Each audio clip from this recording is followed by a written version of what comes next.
I'm here, Plaridel, but I'm not in Plaridel. I'm in San Rafael with the wonderful subscriber Sher, and we're at a restaurant, this place here, which is pretty busy.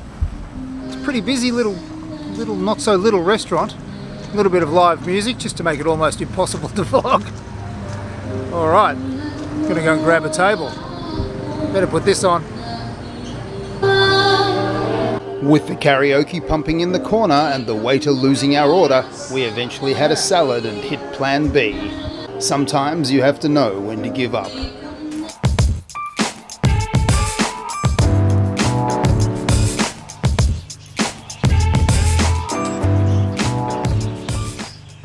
So I'm in Plaridel, beautiful people, and this is the Airbnb. And at first glance, it's pretty sweet. It's a suite, I suppose you could say. It's 2 rooms with a bathroom. It has a balcony, or 2 balconies really, with beautiful views out all the windows, and a very comfortable bed. And it's just a beautiful sort of atmosphere. Lots of polished timber, floors and doors and windows, and it's charming. It really is. However, one of the things you need to do when you're booking an Airbnb, beautiful people, is to read the fine print very clearly. And I missed the fact that there was no air conditioning in the height of summer. But there are 2 fans, so that's okay. I wasn't aware, and I don't think it said so, that there was no Wi-Fi. But again, I'm only here for 2 nights, so, you know, I can live. I didn't know that there wasn't any water. But again, there are buckets full of water, and you can have a bucket bath if you feel like a shower at any stage. So again, that's okay. But the dogs... Hello, how are you? The bloody dogs woke me about 5 or 6 times last night. There's a kennel or a cage practically just outside my window really, and the dogs just sort of spark off at anything pretty regularly. Another thing about this Airbnb that's quite unusual is that it's at the back of a subdivision, or what I would call a gated community, and so it's actually too far to walk to get to the nearest shop, because it's too hot. It's just way too hot. And it'd probably be a kilometre and a half to the nearest shop. But the host is kind enough to give you a ride on his motorbike there, and then you can get a tricycle back. But it means that you can't just kind of constantly pop out to the 7-Eleven and get some more water, or get a chocolate bar, or get some peanuts, or go and get something to eat, because here there's nothing. There's no food. They will give you cold water, but there's nothing. Kind of in the middle of nowhere. But when the dogs aren't barking, it's just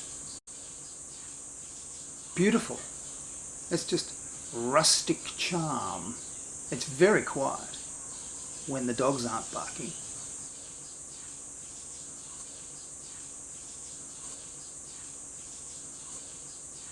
And it's got a little balcony, that's the bedroom window, so it's got a little balcony just outside. That's just a lovely place to sit and relax when the dogs aren't barking. This is Aling Sitang, probably the oldest, busiest and most popular cake shop and diner in Bulacan, selling out completely every day.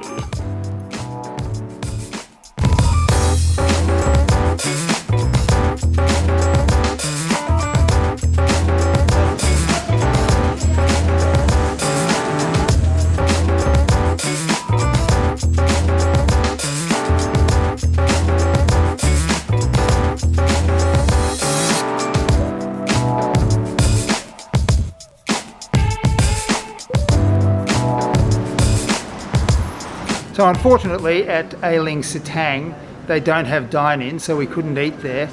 Apparently I think they do for breakfast, but anyway not for lunch. So we've decided to come to a place called Eurobake, where as you can imagine the menu is Filipino food. And I said to the waiter, "Why are you called Eurobake as everything's Filipino food?" And he said, "Oh, I don't know." So anyway, we're here. I have ordered the most European sounding thing on the menu, which was the Spanish omelette, and so I'll keep you posted.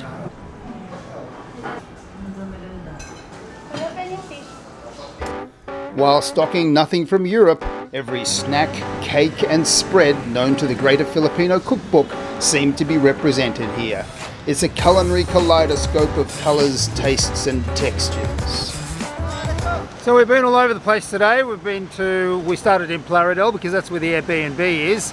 We went to Guiguinto and we went to Malolos, and now we're back in Plaridel at a restaurant called Guilberts.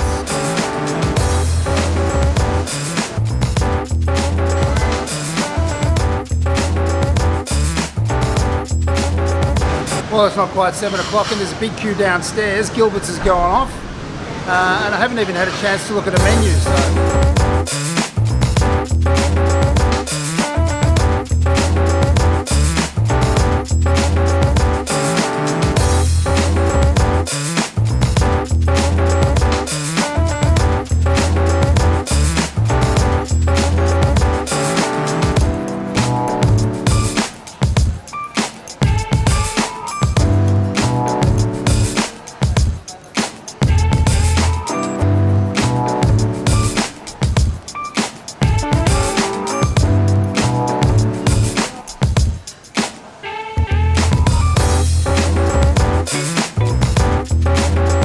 That was Gilbert's.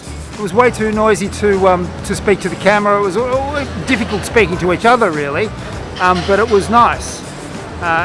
Apparently Gilbert's has been around for about 20 years, and this place has been open for about a month, so it was purpose built, and it's good. It's got a really nice vibe, a nice atmosphere. We had the Kilawin, we had beer battered fish and chips, and we had the taco salad. It was about 840 pesos. So I left a 60 peso tip because I was very happy with the service. So 900 pesos, dinner for two, and it was well worth it, and I'd recommend it. Gilbert's in Plaridel. And action! Hey beautiful people, be like me and like and subscribe. Very good, very good.